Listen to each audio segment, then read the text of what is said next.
Sebelumnya Hasto itu menyampaikan bahwa Jokowi sudah tidak menjadi bagian dari PDIP dan PDIP akan mengumumkan pemecatan sejumlah kadernya tanggal 17 Desember. Itu disampaikan ke publik ya, Cak? Disampaikan ke publik, tapi saat itu memang Hasto tidak menyampaikan bahwa Jokowi yang akan dipecat, tapi dia bilang ada 27 kader PDIP yang akan dipecat gitu kan.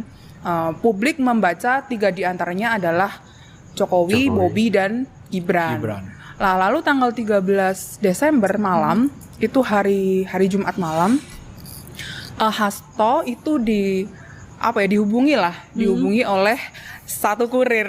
Kurir apa nih? Kurir dari Jaksel. Kurcok.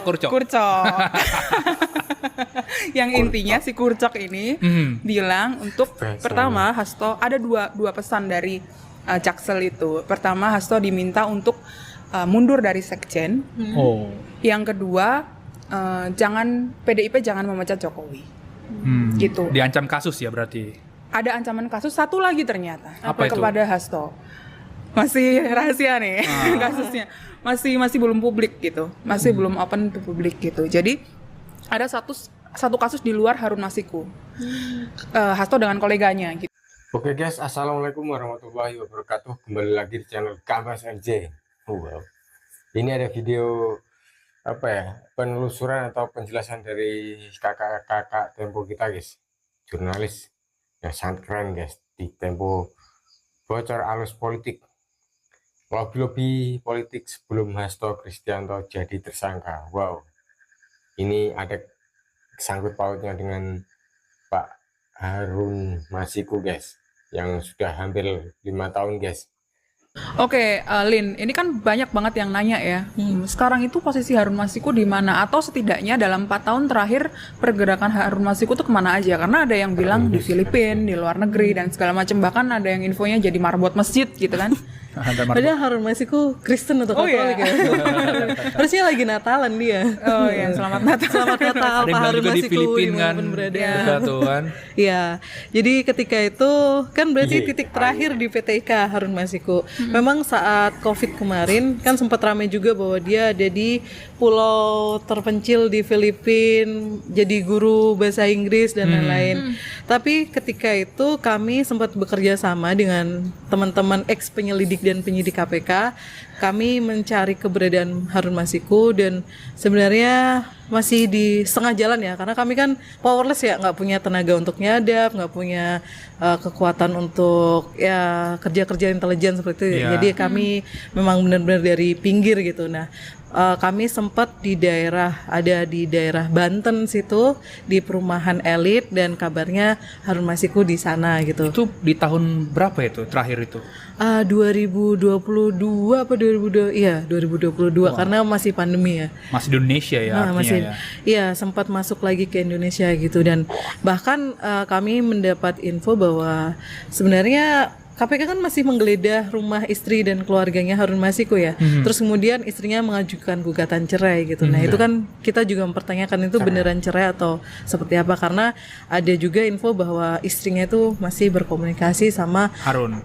Bukan Harun langsung, tapi ada proxy yang mengarahnya agak-agak intelijen gitu.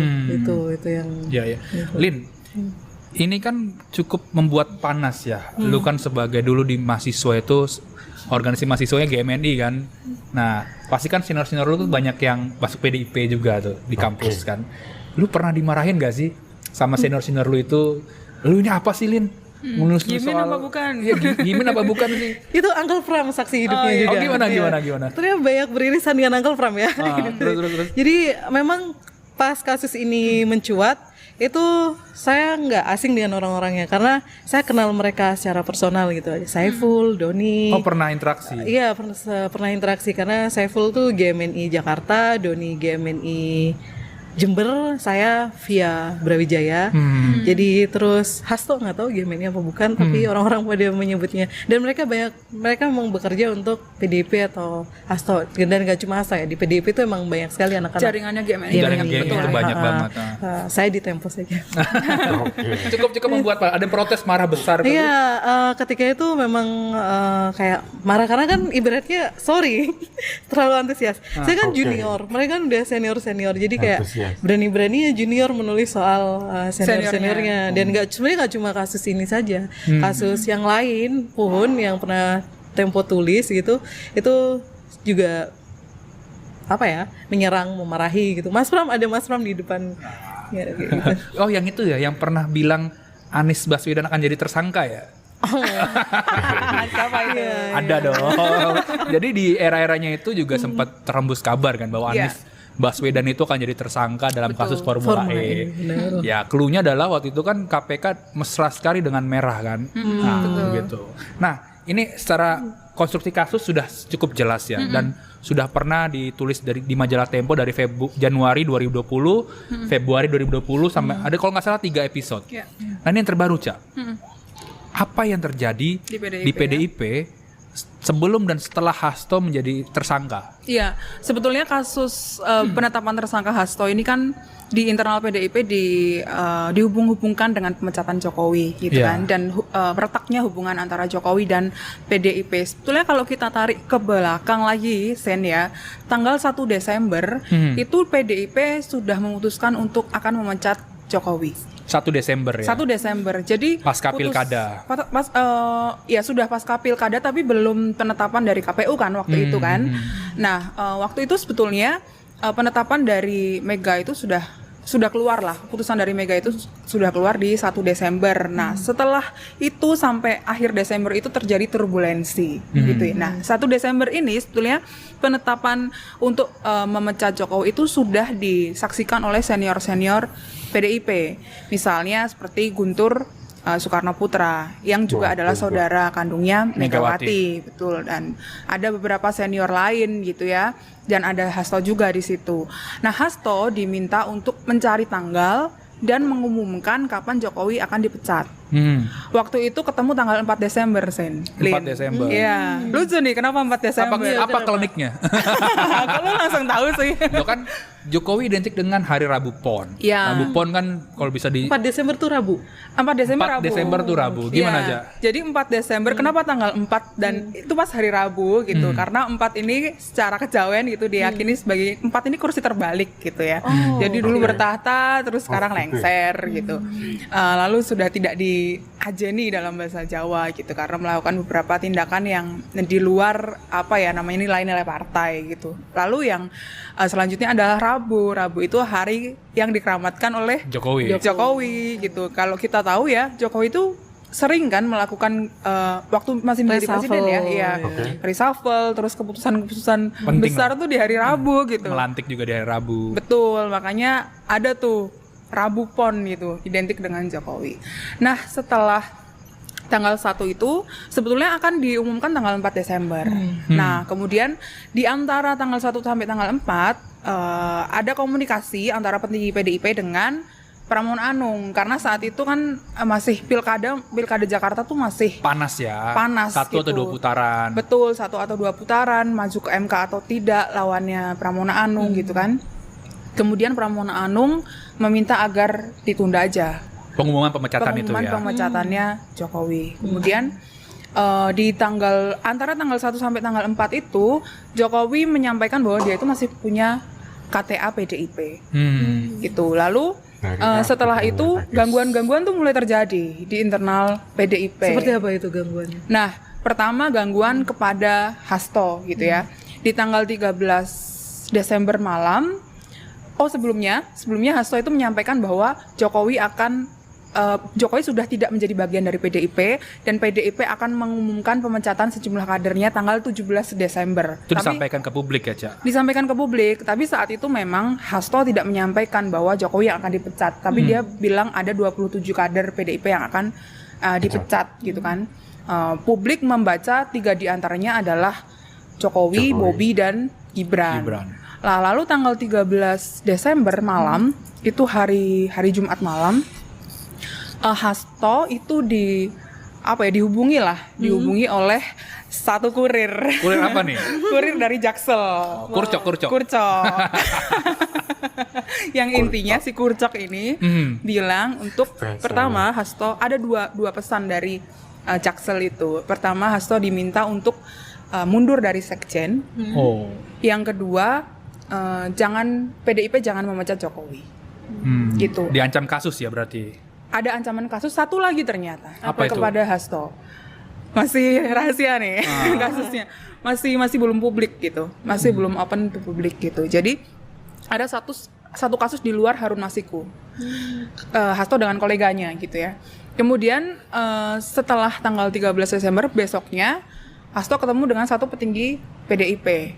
Itu hari Sabtu, yakni Bambang Pacul, gitu ya, ketua DPD PDIP Jawa Tengah. Gitu. Lalu Hasto menyampaikan di situ, di satu hotel gitu ya, di satu restoran di satu hotel, dia menyampaikan bahwa internal PDIP itu jangan mau dipecah oleh Jokowi, gitu. Kenapa Hasto menyampaikan seperti itu? Karena dalam perjalanan antara tanggal 1 sampai tanggal 13 itu terjadi turbulensi besar dan ada informasi Jokowi ingin mengambil alih PDIP melalui proksi-proksi atau orang-orang yang ada di dalam PDIP yang dipercaya oleh Jokowi. Kemudian kita juga sudah pernah menulis ya Sen ya beberapa waktu belakangan ya. Nah kemudian tanggal 14 Desember itu ketika Hasto ketemu dengan Bambang Pacul, dia menyampaikan bahwa ya pertama jangan mau dibelah, lalu yang kedua kita harus menghadapi turbulensi ini bersama-sama. Dalam arti ada informasi bahwa beberapa orang di PDIP yang juga di Senayan atau anggota DPR yang ada di lingkarannya Hasto atau dekat dengan Hasto itu juga mendapat gangguan kasus-kasus hukum lainnya. Sebenarnya bukan mendapat gangguan kan? Sebenarnya itu mereka memang bermain-main anggaran ketika itu. Betul. Dan memang sekarang eranya bukan era mereka berkuasa. Ya, betul. Jadi turbulensi kasusnya menyerang PDIP ketika PDIP pecah kongsi dengan kekuasaan gitu. Intinya begitu. Tapi di internal PDIP mereka membahas ini gangguan gitu. Dan sebenarnya kasus itu ada. Sudah lama kasus itu ada. Iya, di banyak tempat ada kasus itu. Jadi ketika pecah kongsi lalu dibuka gitu. Nah, esok harinya hari Minggu itu kemudian Hasto terbang ke Bali gitu. Ketemu siapa di Bali? Nah di Bali tuh Hasto juga menginventarisasi kasus-kasus lama gitu ya yang Jokowi itu minta ada beberapa kasus yang kemudian melibatkan orang lain, misalnya penetapan tersangka Anies Baswedan gitu yang sudah di spill the tea gitu ya sebelumnya oleh Hasto bahwa ada permintaan mentersangkakan Anies Baswedan gitu. Dan dia sedang mengumpulkan data yang pada akhirnya beberapa hari yang lalu Hasto bilang dia akan buka-bukaan nih kasus hukum oleh beberapa petinggi gitu kan.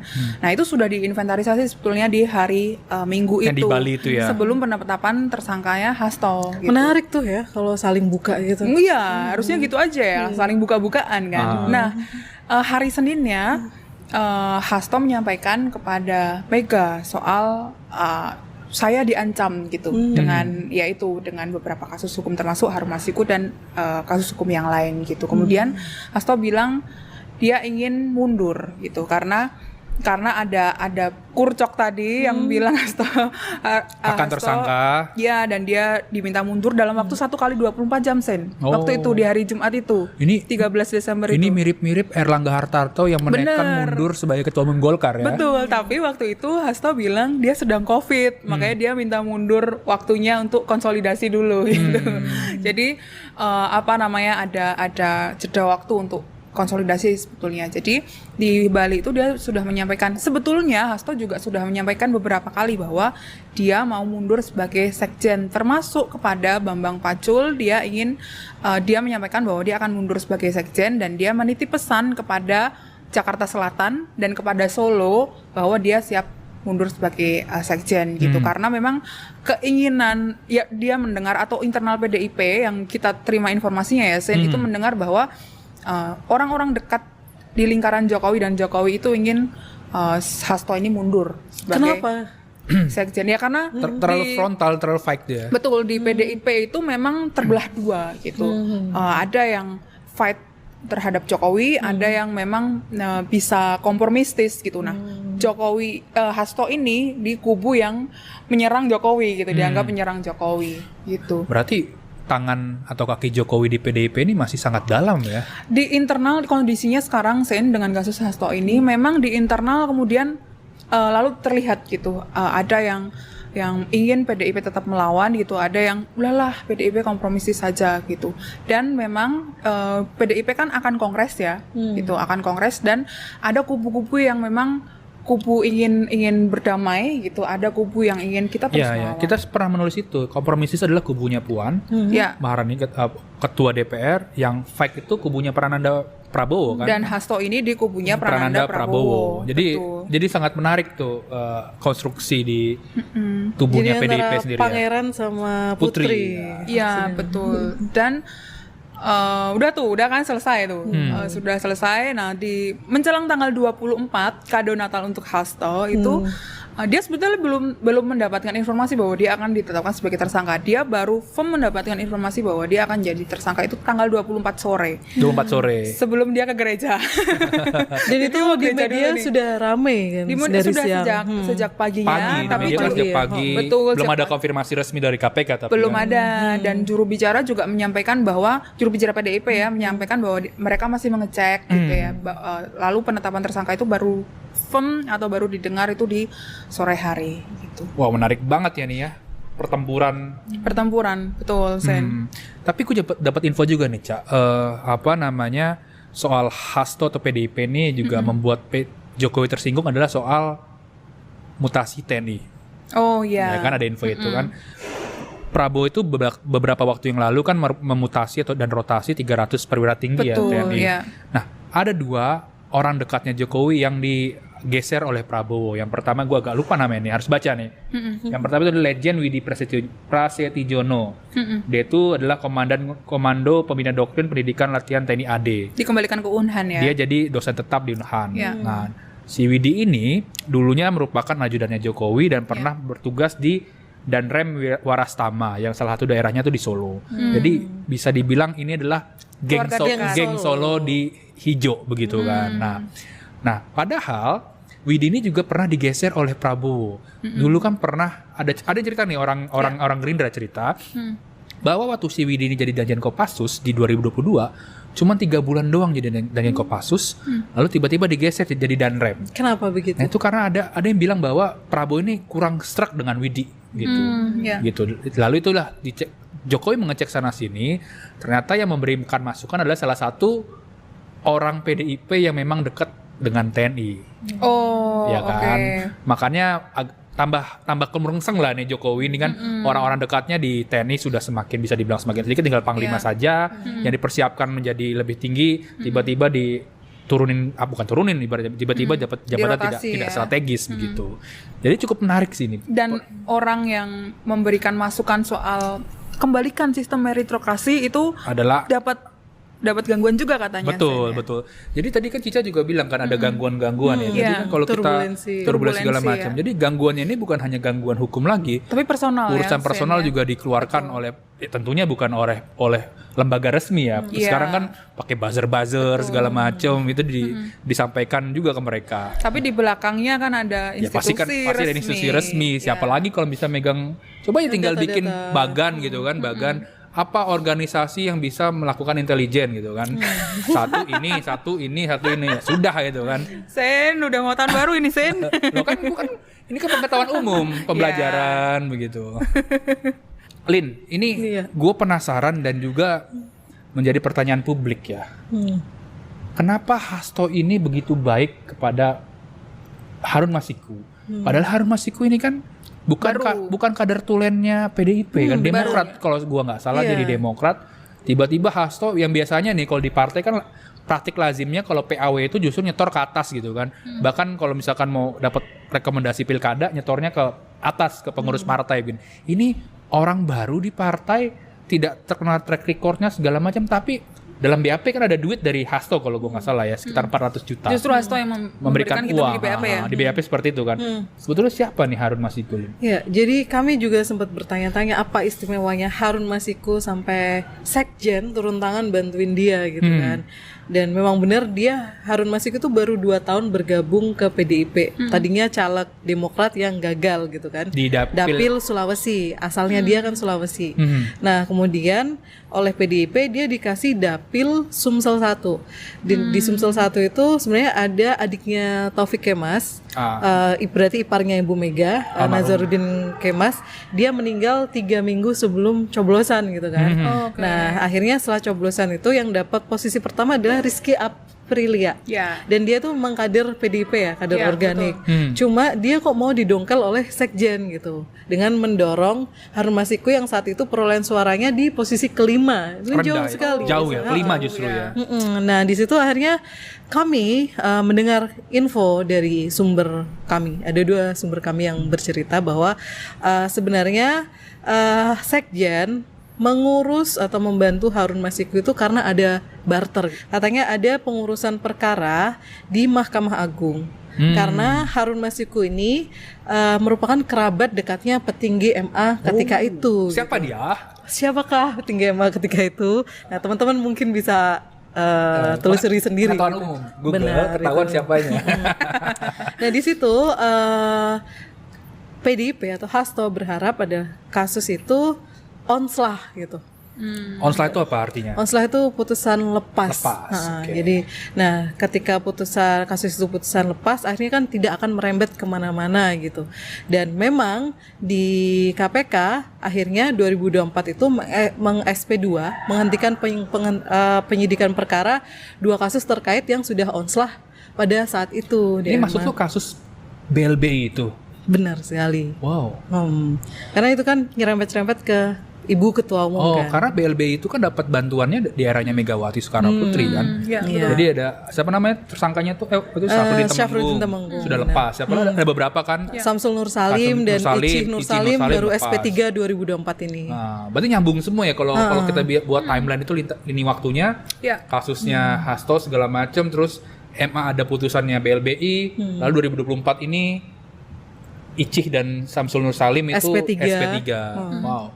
Harusnya KPK periksa juga dong ya soal BLBI ini ya. Nah, harusnya begitu. Apakah memang kasus ini bisa dibuka kembali atau sudah kedaluarsa? Nah, itu KPK mungkin bisa mengumpulkan para ahlinya, penyidik dan lain-lainnya seperti itu. Menarik. Atau ini tergantung keputusan politik. Ya, biasanya sih begitu, Lin. Kompromi politik. Oke, Sin, kalau melihat kasus yang seperti ini gitu ya, sikap Tempo seperti apa ya? Gini, Ca. Yang pertama, ini bukan prestasi KPK ya. Kenapa tadi Linda sudah jelaskan dari 2020 itu KPK sudah punya banyak banget bukti dan keterangan yang bisa menjerat Hasto Kristianto sebagai tersangka. Ini terjadi karena berganti rezim kekuasaan saja. Dari dulu PDIP yang berkuasa dan seenaknya begitu mengontrol hukum, sekarang bukan PDIP berkuasa, Hasto yang pertama kali dari PDIP menjadi tersangka begitu ya. Lalu yang kedua, Tempo juga melihat ya buka-bukaan saja. PDIP membuka apa yang dipegangnya, apa keterlibatan penguasa ketika itu dalam sejumlah kasus hukum, bukan yang penguasa, sejumlah pejabat-pejabat tinggi yang katanya orang PDIP memegang data itu buka saja ke publik. Dan tentunya mendorong KPK juga melakukan hal serupa, usut semuanya yang dilaporkan ataupun yang berbau dengan kasus-kasus hukum itu. Nah, kalau kita runut nih, jangankan 10 tahun ke belakang, 3 tahun ke belakang saja kan banyak terjadi kriminalisasi kasus hukum. Contohnya Erlangga Hartarto. Yang begitu jelas di Kejaksaan Agung, tiba-tiba kasusnya sampai sekarang mandek. Tapi posisi dia sebagai ketua umum itu sudah dilengserkan oleh Bali Lahadalia. Lalu juga tiba-tiba masih berbau nih kriminalisasi hukum. Tom Lembong yang melakukan pendatangan gula dari luar negeri ke dalam negeri jadi tersangka. Padahal semua mendak yang di era Jokowi itu melakukan hal serupa dan disetujui oleh Presiden Jokowi ketika itu ya ada rapat dan segala macam. Artinya ini masih terjadi kan kriminalisasi hukum gitu. Tapi ini kayak bandul politik aja, kemana arahnya, siapa yang melawan, disitulah kemudian kasus hukum itu digunakan. Betul, gitu kan? betul. Sebenarnya ini juga karena PDIP juga waktu itu di 2019 menjadi garda terdepan kan untuk melakukan revisi undang-undang KPK. Coba waktu itu PDIP sadar gitu ya, wah ini KPK bukan di tangan gue lagi nih, tangannya Solo nih kan, pasti dia gak akan melakukan kayak gini kan. Gue tambahin Sen. Jadi memang bagusnya adalah ketika mereka ini berseberangan, kasus-kasus yang memang ada itu diusut gitu. Cuma buruknya adalah ketika mereka berkawan, kasus-kasus itu akan ditutupi semua. Kompromis. Dan ini mau sampai kapan terjadi di Indonesia politik saling sandra seperti ini gitu. Iya. Oke. Cukup kayaknya ya. Ya, cukup. Nanti kita tunggu tulisan tim hukum. Tim hukum. Oke guys, alhamdulillahirabbil alamin, itu tadi pembahasan dari jurnalis Tempo guys yang keren-keren guys. Ini membahas tentang apa ya, sebelum ditetapkannya Pak Hasto Kristianto Sekjen PDIP sebagai tersangka di KPK guys. Ini ada lobby-lobby atau manuver dari Pak Jokowi ya guys, ini agaknya guys, karena ini sudah berseberangan atau berlawanan guys. Wow, ini memanas sekali guys. Dan ditersangkakannya Pak Hasto itu setelah pemecatan Pak Jokowi dari PDIP guys. Wow, ini ada apa? Dan menurut kakak-kakak Tempo itu apa ya, Hasto atau diancam dengan apa ya, hukum lah guys, dengan apa gitulah. Dan itu pun terkait dengan Harun Masiku guys. Dan juga ada satu lagi yang belum dipublikasikan guys, ini menyangkut di luar Pak Harun Masiku guys. Apa ini guys? Dan ini masih menjadi tebak-tebakan atau masih menjadi pertanyaan di publik guys. Kenapa ini dan apa kasus hukum di luar Pak Harun Masiku guys. Dan itu disampaikan oleh Kurcok guys, atau kurir coklat guys. Lobby-lobbynya ini wow.